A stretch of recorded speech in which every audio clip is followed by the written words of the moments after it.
Royal संस्थान उदयपुर में एक बार पुनः आपका हार्दिक स्वागत है। वैसे मैं आपसे कोशिश करता हूं कि जब भी हमारा टेस्ट हो मैं आपको मिलाऊं कि किस तरीके से हमारा सिस्टम काम करता है और किस तरीके से हम बच्चों के टेस्ट लेते हैं। जैसा कि पहले भी मैंने कई वीडियोज़ में बताया है कि सुबह का जब टाइम रहता है तो इंस्टीट्यूट के अंदर हम लोग जो 11, 12 और लॉन्ग ईयर के बच्चे हैं जो जेट और CUT की तैयारी कराते हैं उनके हम यहाँ ऑफलाइन जो है टेस्ट लेते हैं, और जो बच्चे ऑनलाइन संस्थान से जुड़े हुए हैं उनका सेम पेपर ऑनलाइन होता है। अभी क्योंकि कृषि पर्यवेक्षक की जो है भर्ती आई हुई है, उसकी बच्चे तैयारी कर रहे हैं। 21 अक्टूबर को इनका एग्ज़ाम होने वाला है, तो युद्ध स्तर पे बच्चे तैयारियां कर रहे हैं और हम लोग इनकी तैयारी को धार देने के लिए लगातार हर संडे अभी टेस्ट ले रहे हैं। जैसा कि मैंने पिछले वीडियो में आपको बताया था, एक संडे को जो टेस्ट है वो ओवरऑल सिलेबस का चल रहा है और दूसरे संडे को जो टेस्ट है वो आपका टॉपिक वाइज चल रहा है। तो आज जो है बच्चों से मैं आपको मिलाऊंगा कि यहाँ अभी 8% कितने बैच चल रहे हैं और कौन कौन से बैच के बच्चे टेस्ट देने आए हैं, ताकि आपको ये पता लगे कि किस स्तर पर रॉयलियंस जो है तैयारी कर रहे हैं। क्योंकि मैं चाहता हूँ, जैसे आपने देखा होगा, कोई सा भी रिजल्ट आता है मैं तुरंत रिजल्ट लेके और उसको वीडियो बनाना चालू कर देता हूँ। कृषि पर्यवेक्षक 2021 की बात करें तो पहली, दूसरी, तीसरी, चौथी रैंक रॉयल इंस्टीट्यूट की रही है। हर कहीं आप जाओगे तो देखोगे कि ज़्यादातर कृषि पर्यवेक्षक आपको रॉयल के मिलेंगे। इसी तरीके से जेट, CUT की जो भी कॉलेज है ICR की, उनमें भी आपको रॉयलियंस ही नज़र आएंगे। तो इन सब का कारण क्या है? इसका कारण है यहाँ का ज़बरदस्त स्टाफ, यहाँ का ज़बरदस्त कंटेंट, और उस कंटेंट को बच्चा वास्तव में जब पेपर में करके आएगा, OMR में उतार के आएगा तो ही उसका नंबर आएगा। तो उसके लिए सबसे ज़्यादा ज़रूरी है उसकी अप टू एग्ज़ाम तक प्रैक्टिस। इस कृषि पर्यवेक्षक बैच की बात करूं तो मुझे लगता है हमें लगभग 12 महीने बैच चालू किए हुए हो गए। कंटिन्यू धीरे धीरे करके बैच चल रहे हैं। और जैसे विज्ञप्ति आई, जैसे ये न्यूज आई कि आपकी 21 अक्टूबर को एग्ज़ाम होगा, तो उसके बाद में लगातार बच्चों के एडमिशन्स भी बढ़ रहे हैं, ऑनलाइन भी बढ़ रहे हैं, ऑफलाइन भी बढ़ रहे हैं। आज अपने मानसून महाबचत ऑफर भी निकाला था, आपने न्यूज़पेपर में देखा होगा। तो आइए अब आपसे मैं मिलवाता हूँ हमारे अलग अलग बैच के बच्चों से। सबसे पहले मैं आपसे चाहूँगा, आपका क्या नाम बेटा? महिपाल चौधरी। महिपाल चौधरी, कहाँ से हो? चूरू, बिदासर तहसील। अच्छा, आप चूरू से हैं? अच्छा, आप कौन से बैच के स्टूडेंट हो? 4th बैच के स्टूडेंट। ये 4th बैच के स्टूडेंट हैं। अभी 8% इंस्टीट्यूट के अंदर 11वां बैच चल रहा है और 12वां बैच जो है हम वो 3 जुलाई को लॉन्च करेंगे। तब तक हमारा 11वां बैच फुल हो जाएगा। तो ये 4th बैच के स्टूडेंट है। आपका कब एडमिशन हुआ था? एडमिशन डेट याद है आपको? मैंने मतलब 14 नवंबर को 4th बैच स्टार्ट हुआ था, पर मैंने 7 दिसंबर को क्लास अटेंड की थी, ज्वाइन किया था। अच्छा, आपके बैच का सिलेबस हो गया? सिलेबस हो गया, मतलब मार्च लास्ट में हो गया था, 3.5 महीने 4 महीने में कंप्लीट हो गया। अच्छा, कंप्लीट कोर्स हो गया। तो अभी आप उसके बाद में कंटिन्यू उदयपुर में ये, या फिर आप गांव चले गए अब वापस आए? मतलब 1 महीने मेरे BSc के पेपर चल रहे थे, तो उसमें वो BSc के पेपर देकर वापस कंटिन्यू उदयपुर कोचिंग में आकर रेगुलर टेस्ट दे रहा हूँ। अच्छा, कंटिन्यू टेस्ट दे रहे हैं। अच्छा, आज जो टेस्ट हो रहा है आपका, ये कौन कौन से टॉपिक इसके अंदर आ रहे हैं? इसमें मतलब हॉर्टिकल्चर में, जैसे और जनरल हॉर्टिकल्चर में पढ़ाते हैं सोनू सर, 3 पार्ट में बांटे। जनरल हॉर्टिकल्चर आ गई, और हिंदी में देखें तो संधि का टॉपिक दे रखा है, बहुत बढ़िया। और ज्योग्राफी में इसका मतलब अपवाह तंत्र का दे रखा है। अच्छा, और इसमें जो राजवंश दे रखा है हिस्ट्री में, कल्चर में शैलियाँ, चित्र शैलियाँ दे रखी है। अच्छा, और पोषक तत्व ये टॉपिक दे रखे हैं इसमें एग्रोनॉमी में। बहुत बढ़िया। मतलब हम पहले ही नोटिस बोर्ड पे लगा देते हैं कि टॉपिक वाइज जो आपका टेस्ट होगा उसमें क्या क्या टॉपिक आएंगे। एक बार ये भी आप मुझे बताएं कि जो आज टेस्ट वाइज का लेवल कैसा है? मतलब एक तो ये नॉर्मल है, या फिर आपको वास्तव में ऐसा लगता है कि यहाँ टेस्ट देने का फ़ायदा मिल रहा है, एग्ज़ाम जैसी फीलिंग आ रही है? बिल्कुल सर, मैं जो मतलब पहले जो पेपर हुए एग्ज़ाम, मतलब जो अधीनस्थ बोर्ड करवाते हैं, जी, उसके अकॉर्डिंग देखा जाए तो मतलब पुराने जो क्वेश्चन आते हैं उसके अकॉर्डिंग क्वेश्चन आए, और मतलब GK के, और मतलब ट्यूशन कर रहा हूँ तो ऐसे फीलिंग आ रही है, मतलब जो मेन पेपर होते हैं उसी में ही। अच्छा, आपको ऐसा लग रहा है जैसे मेन पेपर दे रहा हूँ आज? बहुत बढ़िया। हमारी टीम, शाबाश बेटा, हमारी टीम बहुत अच्छे से मेहनत कर रही है। और ये ऐसे बच्चे हैं जो मैं जान पा रहा हूँ। ये नवंबर में बच्चा आया था दिवाली के आसपास, उसके बाद में नवंबर के आसपास हमने बैच चालू किया था, दिवाली के जस्ट बाद में ये बच्चा आ गया था, अराउंड जैसा ये बता रहे दिसंबर में। उसके बाद में कंटिन्यू ये रेगुलर क्लासेस ले रहा है। बीच में मुझे कुछ दिन दिखा नहीं था, फिर वापस जो टेस्ट चल रहे हैं उसमें आ गया था, जिसका कारण इसने बता दिया कि मैं महीने भर एग्ज़ाम देने गया था। अगला मैं कैंडिडेट से पूछता हूँ, आपका क्या नाम बेटा? अकबर अली, कहाँ से हैं आप? बाड़मेर से। आप कौन से बैच से हैं? ये 5वें बैच से, बहुत बढ़िया। कोचिंग कब ज्वाइन किया था आपने? 18 दिसंबर को ज्वाइन किया और ये 5वां बैच का स्टूडेंट है। उसके बाद में आप घर आना जाना कर रहे थे या कंटिन्यू लगे हुए हो? कंटिन्यू। अब आप देख सकते हो इंस्टीट्यूट की तरफ से कंटिन्यू मेहनत की जा रही है और बच्चे भी कंटिन्यू मेहनत कर रहे हैं। मैं ये कहता हूँ कि नौकरी लगे नहीं लगे बात की बात है, लेकिन जिस दिन आप पेपर देने बैठ जाओ उस दिन आपको ये सेटिस्फेक्शन होना चाहिए कि मैंने मेरी तरफ से कोई कमी नहीं छोड़ी। अकबर, कंटिन्यू आप मेहनत कर रहे हो बेटा। कैसा आज का पेपर? बहुत बढ़िया, शाबाश बेटा। आप खड़े हैं बेटा, आपका क्या नाम है? सुरेश कुमार। सुरेश कुमार है। अच्छा सुरेश, आप जो है कंटिन्यू आप पेपर दे रहे हैं, पढ़ रहे हैं। आपका ये पहला एग्जाम है या पहले भी आपने एग्जाम दिया था? नहीं सर, मैंने सुपरवाइजर का 2021 का भी दिया था। अच्छा, उसमें मैं फाइनल लिस्ट में रह गया था। अच्छा 2 गुना में आपका सिलेक्शन हो गया था? बिल्कुल सर। बहुत बढ़िया सर 2 गुना में आगे फाइनल में नहीं होने का सर मेरा यही कारण था। हाँ। कि मैंने पूरे साल भर पूरे घर पे तैयारी की, लेकिन मेन दिक्कत मेरी प्रॉब्लम यही थी कि मैंने ऑफलाइन टेस्ट सीरीज ज्वाइन नहीं की। अच्छा, अब sir offline test series join करने से मेरे फायदा ये हो जाता कि जो क्वेश्चन मैं वहाँ मेन एग्जाम में जो गलती कर रहा था हाँ। वो आज तक मेरे यहाँ पे सुधार हो गया। हाँ। सर जो मतलब मैं एग्जाम देने गया था ना, तो बकरी का नाम भी भेड़ दिख रहा था मुझे। ओ शाबाश। ठीक है सर? आप देखो तो आज तक जो भी मैंने टेस्ट दिया ना सर यहाँ पे, तो जब फर्स्ट वाला टेस्ट दिया था तो 280वीं रैंक आई थी। हाँ। फिर उसके बाद में धीरे धीरे नेगेटिव मार्किंग मेरे कंट्रोल हो गई और आज दूसरा टेस्ट दिया तो 35वीं रैंक आ गई। फिर आगे आगे लास्ट वाला एग्जाम दिया तो 8वीं रैंक आ गई। बहुत बढ़िया, शाबाश। तो सर- ये इस हाँ बताइए आप। मैं सर यही कहना चाहता हूँ रॉयल्स के बारे में कि देखो हर कोचिंग में आप पढ़ाती हो, बहुत अच्छी कोचिंग है, लेकिन यहाँ का जो ऑफलाइन का टेस्ट होता है बहुत बढ़िया होता है और सिलेबस के अकॉर्डिंग पेपर होता है। जो RSMet की बोर्ड पेपर करवाती है उसी का लेवल होता है। और यहाँ पे मेन ऑफलाइन टेस्ट देने का यही फायदा है कि पहली बात तो बच्चा यहाँ आके पेपर दे के घबरा जाता है, मैंने एग्जाम की डेट जन्म डेट ही लिख लेता है। हाँ ठीक है? सही बात है। तो यहाँ जब पेपर देने स्टार्ट ही हम रॉयल में ही बैठते हैं तो मतलब कंपन स्टार्ट हो जाता है। हाँ। तो हम यही चाहते हैं कि जब तक पेपर देंगे तो इतना मतलब हमारे अंदर कॉन्फिडेंस आ जाएगा कि वहाँ मेन एग्जाम देंगे तो पहली बात तो ये गलती सर हम नहीं करेंगे। जो ज़्यादातर बच्चे यही करते हैं, घर से डायरेक्ट एग्जाम देने आते हाँ। तो मेन एग्जाम में पहली बार तो मार्कशीट ही गलती भर लेते, पहली गलती तो यही हो जाती। सही बात दूसरी है। बात सर कि जो ऑफलाइन बच्चा यहाँ पे टेस्ट दे रहा है तो हर ट्यूशन प्रैक्टिस इतनी कर लेता है कि मेन एग्जाम में 3 ऑप्शन बच्चे को दिखता ही नहीं। जो फर्स्ट ऑप्शन ही दिखता है ना, बच्चा उसी पे क्लिक करता है। लगभग फर्स्ट अटेम्प्ट में बच्चा 80 से 85 क्वेश्चन तो फर्स्ट अटेम्प्ट में ही निकाल देता है। बहुत और जो बच्चा मतलब घर से डायरेक्ट एग्जाम देता है ना, तो पूरा पेपर करने के बाद में जब 2 घंटे रहते हैं ना, उसमें से आधा घंटा रहता है तो उसके बाद में लगता है मैंने तो फर्स्ट अटेम्प्ट में अभी 30 क्वेश्चन ही किए। हाँ। और जब पूरे कहने का मतलब यहाँ टेस्ट सीरीज ज्वाइन करने के बाद में जब बच्चा यहाँ से मेन एग्जाम में एग्जाम देने जाता है ना सर, तो पूरा का पूरे फर्स्ट अटेम्प्ट में 80 से 85 क्वेश्चन अटेम्प्ट बच्चा कर ही लेता है। आपको ऐसा लगता है? बिल्कुल, बिल्कुल बहुत सर। बढ़िया। आपने अच्छे से मेहनत की, लास्ट टाइम ये यूँ कहना चाह रहे हैं, और घर बैठ के तैयारी की। इतनी सी गलती हो गई कि टेस्ट की प्रैक्टिस ऑफलाइन में नहीं की, और वो जो जैसे पेपर देने ये गए, इनका यूँ कहना 2 गुने में तो हो गए, लेकिन वो पेपर देते जो हड़बड़ाहट होती है ना, मैं हर बार कहता हूँ कि पेपर देने के 50% नंबर है। आप कितनी मेहनत कर लो, चाहे अगर पेपर देते वक्त अगर आप होचपोक हो गए और आप अपना कॉन्फिडेंस अगर लूज कर लिया आपने, वहाँ पे ओवर कॉन्फिडेंस और लो कॉन्फिडेंस दोनों ही घातक है। और अगर वो दोनों में किसी एक के शिकार हो गए तो कहीं ना कहीं आपका रिजल्ट बिगड़ जाएगा। और ये यूँ कहना चाहते हैं कि मैं पिछली बार धोखा खाया हुआ हूँ, मात खा चुका हूँ, गाय का नाम ही मुझे बकरी, बकरी का नाम भेड़ नजर आने लग गया। कहने का मतलब आपको हड़बड़ाना नहीं है, और बिना प्रैक्टिस किए जाओगे तो डेफिनेटली आपकी हड़बड़ाहट होगी। मैं पूरे विश्वास के साथ कह सकता हूँ कि ईश्वर कई बार आदमी की परीक्षा लेता है, और डेफिनेटली इस बार सुरेश कुमार जी आपका डेफिनेटली एग्जाम में नाम आएगा। कंटिन्यू आप अच्छी मेहनत करो, बहुत बढ़िया, शाबाश।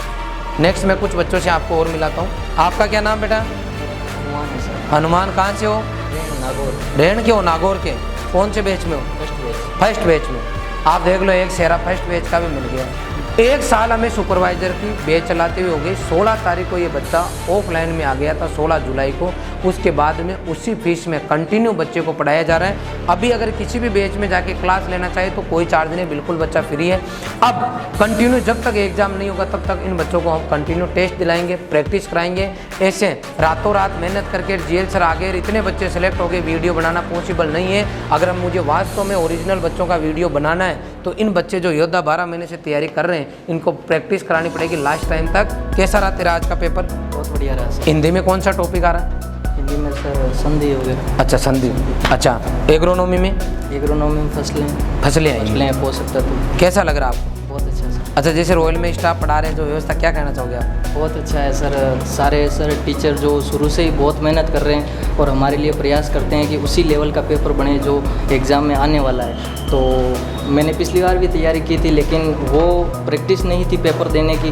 तो वो होता है ना कि हम बार बार प्रयास करते हैं तो वो सुधार आ जाता है। तो वो सुधार मुझे 1 साल में यहाँ हुआ है। अच्छा चलो आपको कोई ये पूछ ले कि रॉयल इंस्टीट्यूट के अंदर जो कृषि पर्यवेक्षक का बैच चल रहा है, इसमें संस्थान की तरफ से और क्या प्रयास किया जाए ताकि हमें ये सेटिस्फेक्शन रहे, बच्चों को भी रहे कि सर ये और कर दो जीएल सर, मज़ा आ जाए। एक सजेशन चाहिए आपसे सर।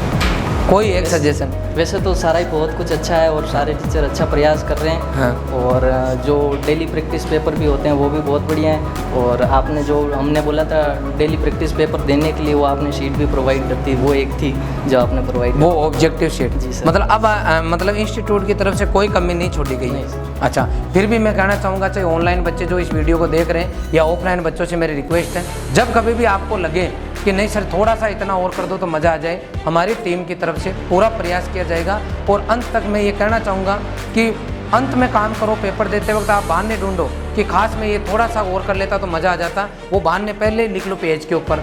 इंस्टीट्यूट के लिए भी लिख लो और खुद के लिए भी लिख लो। इंस्टीट्यूट के लिए तो ये लिख लो कि ये चीज़ें अगर इंस्टीट्यूट दे तो मज़ा आ जाए। तो मैं गारंटी के साथ कह सकता हूँ कि जो मज़ा लेना आपको हमसे ले लो, कोई फीस एक्स्ट्रा नहीं लेंगे, आप जो कहोगे वो करेंगे। और इधर खुद के लिए भी लिख लो कि मेरी ये कमी है, अगर मेरा सिलेक्शन नहीं होगा तो मैं ये बहाना बताऊँगा, उसको पहले लिख लो और मेरे पास आ जाओ। उस बहाने को डिलीट भी कर देंगे और उस पर काम भी कर लेंगे। पेपर होने के बाद में इतनी खुशी होनी चाहिए कि भाई मैंने मेरा 100% दिया, भगवान जाने उसका काम जाने। आएगी बात समझ में? बहुत बढ़िया बेटा, शाबाश। हाँ अच्छा आपसे भी पूछ लें? बहुत बढ़िया, ये बच्चा छूट गया। आपका क्या नाम बेटा? सूर्य चौधरी। आप मेड़ता नागौर से हैं। आप कौन से बैच में? ये भी फर्स्ट बैच से हैं। आप बताइए अपना एक्सपीरियंस शेयर करें 12 महीने का। खतरनाक एक्सपीरियंस रही हो। अच्छा खतरनाक रहा। चलती है शानदार। अच्छा कोई समस्या किसी भी तरीके की? 1% कोई समस्या नहीं थी, मुझे तो कोई समस्या की जरूरत अच्छा थे वो जेटा कोई समस्या ही नहीं। फिर भी आपने जैसे पढ़ा, जैसे उस बच्चे से भी मैंने पूछा, आपको भी ऐसा कुछ लगता कि थोड़ा सा जीएल सर और प्रयास कराओ तो और मज़ा आ जाए? हाँ जी, तो सोचा नहीं, बिल्कुल पहले तो 100% नाम दे दूँ। अच्छा बच्चे सोचते नहीं हैं, उससे पहले ही सर आप दे देते हो। बहुत बढ़िया, आप लोगों का ऐसे प्यार मिलता रहे। और मैं पुनः विश्वास दिलाता हूँ आपको कि अगर हमने कोई काम हाथ में ले लिया है तो अप टू एग्जाम तक संस्थान की तरफ से मैं हर वीडियो में बोलता हूँ कि हमारी टीम, पूरी रॉयल टीम खड़ी रहेगी। आप कुछ भी प्रॉब्लम लेके आओगे, हम काम करेंगे, चाहे आप ऑनलाइन हो या ऑफलाइन। बहुत बढ़िया बेटा, ऑल द बेस्ट। बहुत बढ़िया। ये इंस्टीट्यूट का रूम नंबर 3 है, जहाँ कृषि पर्यवेक्षक के बच्चे टेस्ट दे रहे हैं। कुछ बच्चों से आपको मिला देता हूँ। आप बताइए बेटा, आप मुस्कुरा रहे हैं, क्या नाम है आपका? अरे लक्ष्मण, वो गोवर्धन गाडरी का भाई तो नहीं है? ये लक्ष्मण जो है ये गोवर्धन गाडरी, वो सुंडा का रहने वाला बच्चा, जिनके घर पे कोई व्यवस्था नहीं थी बढ़िया, भेड़ बकरी चराते चराते बच्चा पढ़ा, पूरे राजस्थान में जेईटी 2018 टॉप कर गया। 424 नंबर आए पहली बार एग्रीकल्चर का बच्चा, इस मेवाड़ एरिया से पूरे राजस्थान को टॉप कर गया। ये उसका छोटा भाई है। और वो बच्चा जेट तो टॉप किया ही किया, कृषि पर्यवेक्षक है, अभी 18 वाली भर्ती में लग गया। और ये छोटा भाई है उसका नटखट। कैसी चल रही तेरी तैयारी? पूरी जान लगा रखे थे इस बार? तेरा कौन सा बैच था? हैं? सेकंड बैच का है। बहुत बढ़िया, शाबाश। बैठो, आप खड़े हो बेटा। आपका क्या नाम है? नंदिनी। क्या नाम है? नंदिनी। नंदिनी नाम। आप कहाँ से हैं? आप हनुमानगढ़ से। आप कौन से बैच में? 9th बैच में है। और वैसे English medium, Hindi medium, medium कौन सा है? इंग्लिश मीडियम है और इनका 9th बैच है। इंग्लिश मीडियम के अंदर जो हमने बैच चालू किया है, इसके अंदर एग्रीकल्चर सेपरेट हम इंग्लिश में पढ़ा रहे हैं और जीके और हिंदी जो है वो इन बैच के साथ में कॉमन पढ़ा रहे हैं। आपको आए हुए कितने दिन हो गया? 1 महीना होने वाला है। 1 महीना हो गया। अच्छा, आप इंग्लिश मीडियम से आपके हिंदी और जीके क्या वास्तव में समझ में आ रही है? हाँ, अभी तक तो आ रही है। आ रही है अभी तक। इसका मतलब कोई इंग्लिश मीडियम का बच्चा है और वो ये सोचे कि मेरे को इंग्लिश में ही जीके पढ़नी है, तो क्या हिंदी में पढ़ना पॉसिबल है? इंग्लिश में ज़रूरी है? हिंदी में आ जाता है समझ अच्छे से। समझ में आ जाता है, इसलिए गलतफहमी में नहीं रहना है और आराम से तैयारी करो बेटा, कहीं नंबर आ जाए। आराम से बच्चा समझ सकता है। अच्छा, इंग्लिश मीडियम के बच्चे की हिंदी बहुत वीक होती है, तो आप बताओ कि आपको हिंदी वाले सर पढ़ा रहे, कैसा पढ़ा रहे? अच्छा पढ़ा रहे हैं। अच्छा, बहुत बढ़िया। और आर्ट एंड कल्चर, हिस्ट्री वो भी अच्छी चल रही है। अच्छा, आपने 12th कौन सी ईयर में पास की थी? इस साल की। अच्छा, इसी साल 12th की थी। तो वो हिस्ट्री राजा महाराजा तो आपने पहले पढ़े ही नहीं होगे, तो इतने जल्दी समझ में आ जाते हैं क्या? यस सर, अभी कहा रहे हैं सर, स्टोरी से समझाते हैं बच्चे से। अच्छा, स्टोरी से समझाते हैं। मुझे तो लगता है आप पहली बार जो 12वीं वाले बच्चे इन बाकी बच्चों के बीच में जिन्होंने 3-3 भर्तियाँ देख रखी हैं, उनके बीच में जाते हो तो घबरा जाते होंगे कि क्या पता अपने से होगा कि नहीं होगा, या आपको लगता है कि कर लेंगे? नहीं हो जाएगा सर। हो जाएगा, बहुत बढ़िया, शाबाश बैठो। मैं धन्यवाद दूंगा पेरेंट्स को कि हनुमानगढ़ यहाँ से 850 किलोमीटर पड़ता है, उतनी दूर से गर्ल्स को स्पेशली यहाँ पे भेज रहे हैं। बहुत अच्छी व्यवस्था है, गर्ल्स हो चाहे बॉयज़ हो हॉस्टल की, और आप रूम लेके भी रहो तो यहाँ बहुत अच्छा माहौल है। कई बार पेरेंट्स घबराते हैं कि यार बच्चे को बाहर तो भेजते हैं लेकिन कोई बाहर की हवा नहीं लग जाए। मैं पूरे विश्वास के साथ कह सकता हूँ कि उदयपुर में अगर आपका बच्चा रहता है तो चाहे वो हॉस्टल में रहो चाहे रूम लेके रहो, यहाँ किसी तरह की ऐसी एक्टिविटी नहीं होती कि जिससे आपका बच्चा, आपका घर खराब हो, बच्चा आपका नाम खराब करे या बच्चा अपना कैरियर खराब करे। बहुत व्यवस्थित तरीके से हम बच्चों को रखते हैं और 24 घंटे बच्चों की केयर करते हैं। अगर रूम लेके भी रहता है, हारी बीमारी हो गई तो भी हमारी जो है कार जाती है, बच्चे को हॉस्पिटल दिखा के वापस छोड़ती है। अननेसेसरी बच्चों को घूमना फिरना सब मना है, हर चीज़ का हम ध्यान रखते हैं। और मैं खुद पर्सनल हर बच्चे का केयर करता हूँ कि कहीं पर भी कोई गड़बड़ तो नहीं हो रहा। इधर से इस बच्चे से पूछते हैं, आप खड़े हो बेटा, आपका क्या नाम है? क्या नाम है? कहाँ के आप? आपका कौन सा बैच है? 3rd बैच है। अच्छा, आपका लगभग कोर्स कंप्लीट हो गया होगा? कंप्लीट हो गया। आप कंटिन्यू टेस्ट देने आ रहे हैं आप? बहुत बढ़िया। पिछले टेस्ट में कितने नेगेटिव किए थे आपने? कितने? 15। और कौन कितने नंबर आए थे? 200 प्लस नंबर आए थे। अच्छा, आज का पेपर कैसा रहा? बहुत बढ़िया। अच्छा, कई बार ऐसा होता है, देखो आपको घर की बात है, ईमानदारी से जवाब देना। ऐसा नहीं आप ऐसे जवाब दो कि जीएल सर खुश हो जाए। सब अपने घर की बात है। जो बच्चे देखेंगे वो भी वास्तव में जानना चाहते हैं, क्योंकि जब तक मार्केट का पता नहीं चलेगा तो हर आदमी को यूँ लगता है, कोई 3 घंटे पढ़ता है ना तो उसको लगता है यार 3 घंटे पढ़ रहा हूँ, लेकिन उसको ये भी पता होना चाहिए कि लोग 2 बजे सो रहे हैं रात। सही बात है कि नहीं है? तो आप जब ये टेस्ट दे रहे हो तो इसका जो टेस्ट का लेवल है वो क्या है? ऐसे लगता है कि एग्जाम में बैठे जैसा उस तरीके का, या फिर खाली कि सुपरवाइजर का बैच चल रहा है और अपने को यार क्या करें, इनका भी टेस्ट लेना, चलो ले लो टेस्ट, कुछ भी दे दो। तो कुछ भी आ रहा है या वास्तव में फीलिंग आ रही है? आ रही है, मज़ा आ रहा है पेपर देने में? बहुत बढ़िया। और भी मैं कुछ बच्चों से और पूछता हूँ, तेरे से पूछता हूँ। देखिए बेटा, आपसे कोई पूछ ले कि सर कृषि पर्यवेक्षक में इस बार आपको पता है रिजल्ट आते मैं वीडियो बनाता हूँ, पता है कि नहीं है? हाँ, तो कृषि पर्यवेक्षक 2023 का रिजल्ट आएगा तो वीडियो तो बनाना ही है। तो वो वीडियो के अंदर में और ज़्यादा से ज़्यादा बच्चों के नाम ले सकूँ कि रॉयलियंस ही बने, उसके लिए तेरा सजेशंस कि सर ऐसा और कर लो तो मज़ा आ जाए। पहले तो तेरा बैच बता। सुपरवाइजर 3rd बैच है, तो आपका कोई सजेशन कि सर ऐसा और करो तो मज़ा आ जाए, मतलब सुपरवाइजर में? सर इंस्टीट्यूट की तरफ से कि सर ये काम और कर दो, तो देखो आप लाइन लग जाएगी। वो लाइन लगाना चाहता हूँ मैं। आपको पता है मैंने एक वो रख रखी है अवार्ड देने के लिए, इनकी एक शील्ड रख रखी है जिस पे लिखा हुआ है कि सरकारी नौकरी में चयनित होने पर हार्दिक शुभकामनाएं। वो मैं मेरे हाथों से ज़्यादा बांटना चाहता हूँ, इसलिए हम कृषि पर्यवेक्षक पे और बेच से भी ज़्यादा मेहनत कर रहे हैं। तो मैं वो ज़्यादा से ज़्यादा शील्ड बच्चों को बांट दूँ, उसके लिए कोई सजेशन आपका कि सर इंस्टीट्यूट अगर ये और काम कर ले तो मज़ा आ जाए? कोई आप में से कोई बच्चा जो ये चाहता है कि सर ये काम और कर ले अपन रॉयल इंस्टीट्यूट में तो मज़ा आ जाए, या आपको लगता है कि जो काम कर रहे हैं वो बढ़िया है? बताओ, कुछ तो बताओ। बाकी बच्चे बताओ, सबसे पूछ रहा हूँ इस बार, कोई सजेशन आपके दिमाग में हो कि सर अगर अपन ऐसा और कर ले रॉयल इंस्टीट्यूट में तो मज़ा आ जाए?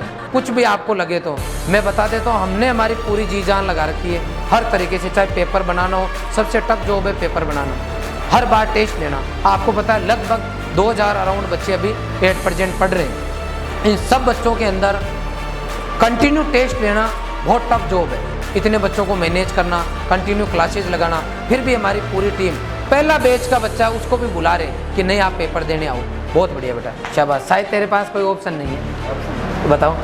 जी सर, ये एग्रीकल्चर स्टूडेंट हैं, उनके विभिन्न प्रकार के छात्रवृत्ति योजना जैसे टेस्ट मार्क आते हैं, और जो स्टेट लेवल पर आते हैं वो मेरिट लिस्ट में, उनके लिए छात्रवृत्ति योजना। बहुत बढ़िया। इसके दिमाग में आ गया इस बार आइडिया कि सर आप कुछ ना कुछ जो है छात्रवृत्ति दो बच्चों को जो सिलेक्शन होने के बाद में जो है उस बच्चे को यूँ लगे कि यार मैं ये सब पढ़ूँ तो मुझे ये वाली चीज़ मिलेगी, तो मैं तेरा बिल्कुल इस बात का स्वागत करता हूँ। और आने वाले 4 से 5 दिन के अंदर ही मैं यूट्यूब पर जो ऑनलाइन बच्चे उनके लिए प्लस जो ऑफलाइन बच्चे उनके लिए पूरी प्लानिंग लेके आऊँगा कि अगर आप कृषि पर्यवेक्षक के अंदर सेलेक्ट होते हो तो इंस्टीट्यूट की तरफ से क्या अवार्ड दिया जाएगा, ताकि ज़्यादा से ज़्यादा बच्चे मोटिवेट हो कि नहीं, अगर मैं फर्स्ट रैंक लाऊंगा तो मुझे ये मिलेगा, सेकंड रैंक लाऊंगा तो मुझे ये मिलेगा, ताकि उस आड़ में जो बच्चे मेहनत नहीं कर रहे हैं वो और मेहनत करें, और जो मेहनत कर रहे हैं वो अपनी मेहनत को और ज़्यादा बढ़िया बढ़ा दें, अपना ज़्यादा से ज़्यादा समय दें। लेकिन मैं तेरी जानकारी के लिए बता दूं बेटा, 6 अप्रैल 2023 को हमने कार्यक्रम रखा था, जिसके अंदर जो बच्चा फर्स्ट रैंक लाया था पिछली बार पूरे राजस्थान के अंदर, उस बच्चे को हमने बाइक दी थी। इसके अलावा जो बच्चे सेकंड, थर्ड, फोर्थ रैंक आए थे उनको भी हमने कुछ न कुछ अवार्ड दिया था, क्योंकि उस दिन बड़ा कार्यक्रम था, सबको देना पॉसिबल नहीं था। फिर भी जो और बच्चे हैं उनको भी हम कुछ न कुछ अवार्ड अब इस बार सेलेक्ट होंगे। उनको फर्स्ट रैंक के लिए बाइक तो है ही है, हो सकता है इसके लिए भी, इससे भी और बढ़ के मैं घोषणा करूँ। और बिल्कुल अगर आपको लगता है कि कोई घोषणा होनी चाहिए तो डेफिनेटली मैं आने वाले 5 से 7 दिन के अंदर करके आपको जरूर बताऊँगा। बहुत बढ़िया बेटा, थैंक यू।